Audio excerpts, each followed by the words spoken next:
¿Quién puede sancionar o destituir a estos personajes más conocidos como fiscal y procuradora general de la nación? Los colombianos no hemos tenido mucha suerte cuando hablamos de altos funcionarios. Un actual fiscal que presuntamente usa personal contratado por la fiscalía para realizar trabajos en su hogar, un ex fiscal a quien le dicen doctor Cianuro, un ex procurador fanático religioso que se codeaba con neonazis y atacaba a todo lo que no entrara en su moral religiosa. Y por último, una actual procuradora que sanciona con una rapidez increíble a funcionarios que destapan contratos turbios, pero que trabaja a pasos de tortuga con el robo de 70.000 millones de pesos que se entregaron bajo la supervisión de la exministra Karen Abudinen, quien pertenece al clan político con el que la procuradora Margarita Cabello simpatiza. Esto es solo la punta del iceberg, pero aquí no vamos a hablar ni de quiénes son estos funcionarios o qué no han hecho. Eso ustedes lo pueden consultar en cualquier portal periodístico del país. Aquí vamos a hablar es quién tiene la competencia para investigar y sancionar a quien haga de sus veces de fiscal general de la nación o de Procuradora General de la Nación. Empecemos entonces por el fiscal. Veamos quién tiene la competencia para sancionar o destituir al fiscal. Al igual que el presidente de la República y los magistrados de las altas cortes, el fiscal tiene un fuero constitucional que autoriza para que tanto en materia penal como en materia disciplinaria sea el Congreso quien investigue y lo sancione. Es la Cámara de Representantes, a través de la Comisión de Investigación y de Acusación, quien investiga y acusa al fiscal ante el Senado de la República.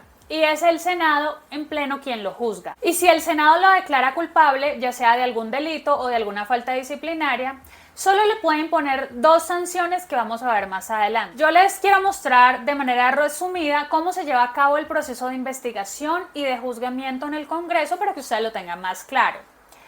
El procedimiento es el siguiente. Primero, por supuesto, se radica la queja disciplinaria o la denuncia ante la Cámara de Representantes. La denuncia o la queja disciplinaria se traslada a la Comisión de Investigación y de Acusación y de esta comisión se designa a un representante para que adelante la investigación.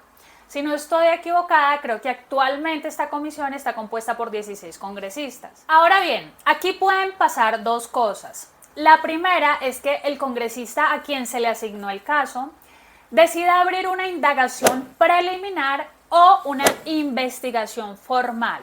¿Cuándo se abre una u otra? Pues si existen dudas acerca de la ocurrencia del hecho denunciado, no de la responsabilidad, sino del hecho, o que realmente el hecho sea un delito, entonces se abrirá una indagación preliminar para esclarecer alguna de estas dos situaciones. Pero fíjense que para que se abra esta etapa es necesario que haya dudas acerca de la ocurrencia del hecho. Por ejemplo, si alguien acusa a otra persona de un asesinato, pero no dice ni quién es el muerto, ni existe pruebas de que haya un muerto, pues aquí hay ciertas dudas de la existencia del hecho.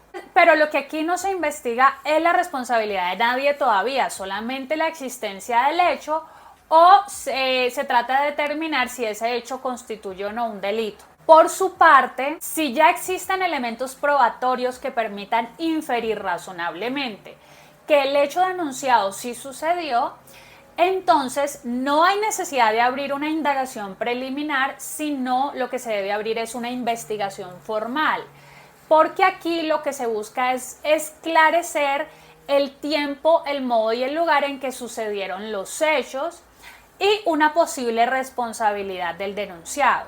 Ahora bien, ustedes se preguntarán, ¿para qué yo les estoy diciendo todo esto? ¿Qué relevancia tiene para ustedes que no son abogados o para una abogada como yo que no es penalista saber para qué sirve una indagación preliminar o una investigación formal y cuándo procede una u otra? Pues la importancia radica en que la apertura de una o de otra puede tener repercusiones directas en la posible continuación o el archivo de la denuncia. Porque miren, si se abre una indagación preliminar en lugar de una investigación formal, el archivo de la indagación solo depende del voto de los congresistas que componen la comisión de acusación, que actualmente, como ya lo dije, creo que son 16 personas.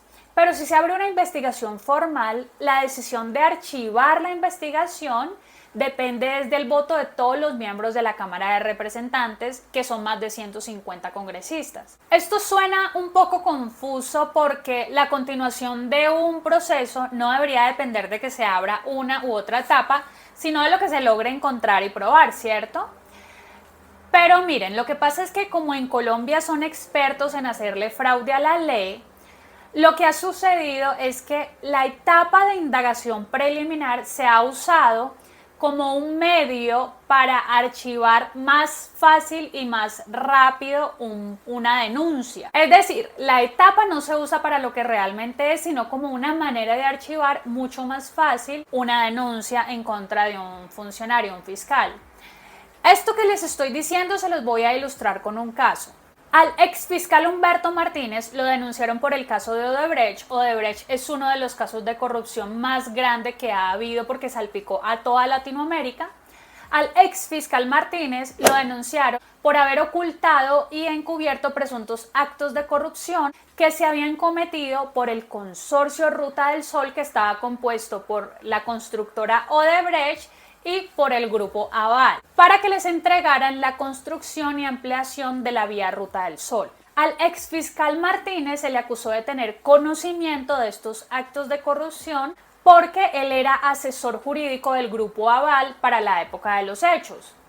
Pero además existen varias pruebas que demostrarían que él sí tenía conocimiento de los mismos, como por ejemplo un contrato de transacción que gestionó Martínez para transar una supuesta reclamación por un valor de 33.000 millones de pesos y que fueron advertidos por el auditor Enrique Pisano como presuntas irregularidades, corrupción. Enrique Pisano, quien era el auditor del contrato de la Ruta del Sol y quien advirtió a Martínez que estos actos eran hechos de corrupción, y quien murió en extrañas condiciones. Posteriormente a su muerte, Canal 1 publicó unos audios que Pisano había entregado antes de su muerte y en los que constaba que el exfiscal Martínez, antes de ser fiscal, sabía de la participación de Odebrecht y del grupo Aval en las presuntas irregularidades. Por estos hechos denunciaron al exfiscal Martínez. Ahora bien, ¿qué pasó con este caso?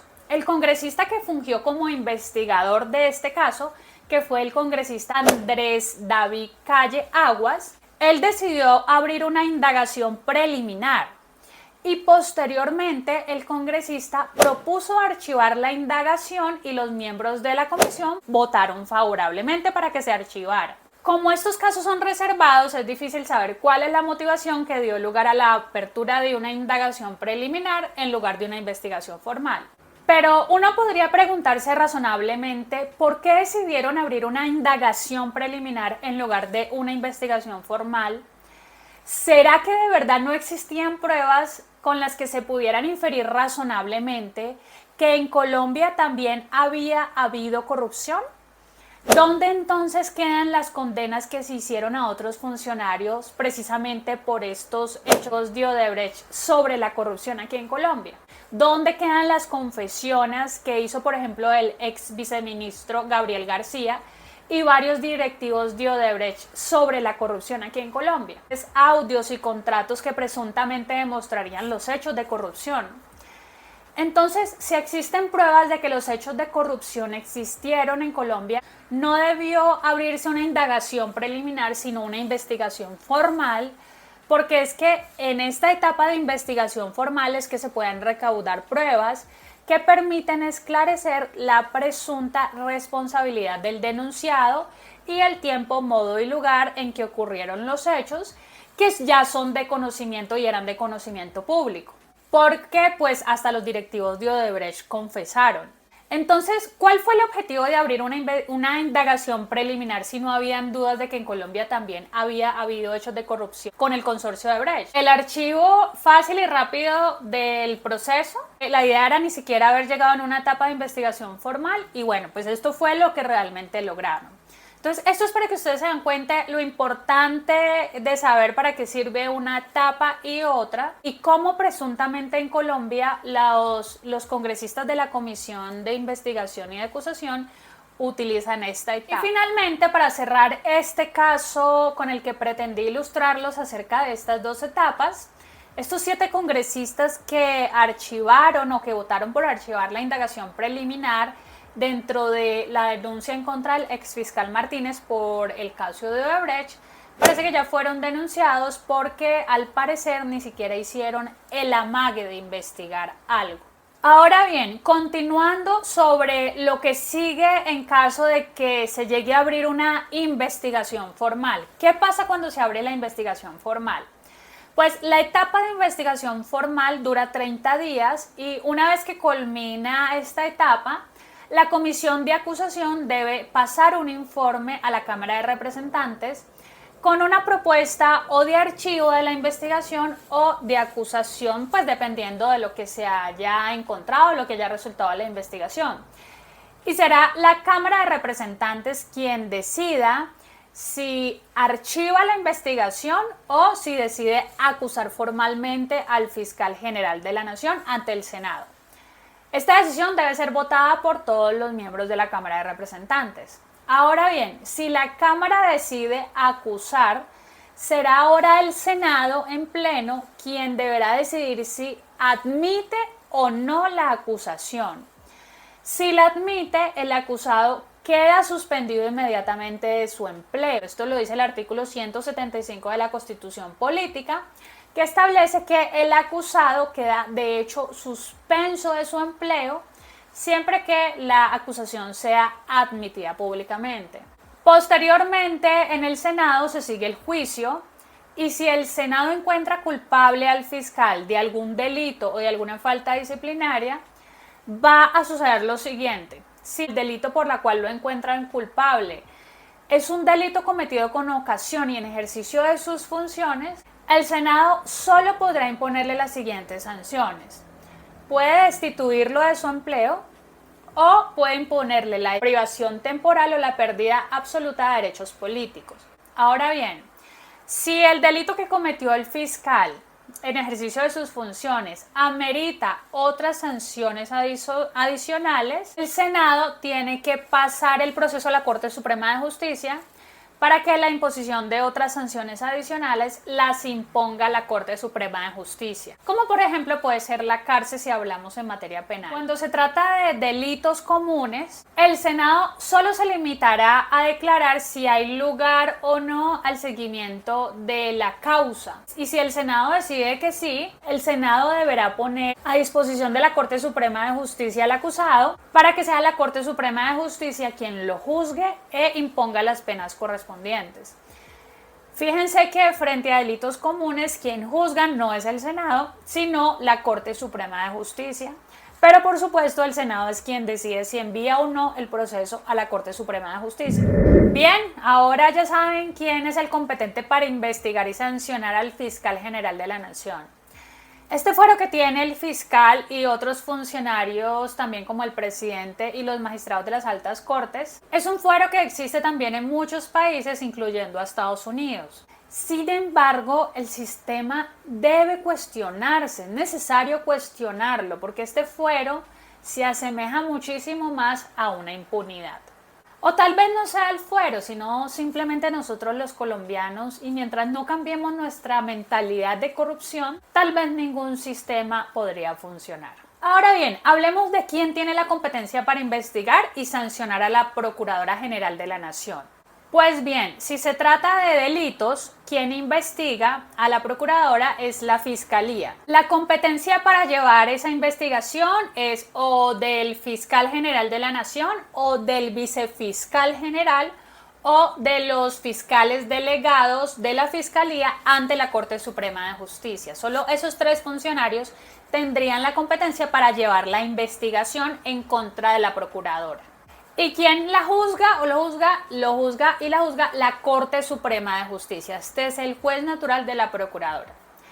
Y en materia disciplinaria, quien investiga y quien juzga es la Corte Suprema de Justicia, la competente para llevar estos casos. Este video termina aquí. Yo sé que muchas personas tenían la curiosidad de saber quién investiga a estos altos funcionarios. Bueno, aquí está este video, difúndanlo para que les llegue a más personas. Y finalmente, si a ustedes les gusta el contenido que estamos creando, si les parece interesante la forma en que lo creamos, pues no se olviden suscribirse al canal y difundir nuestros videos. Así que por ahora los dejo y nos vemos en un próximo. Chao.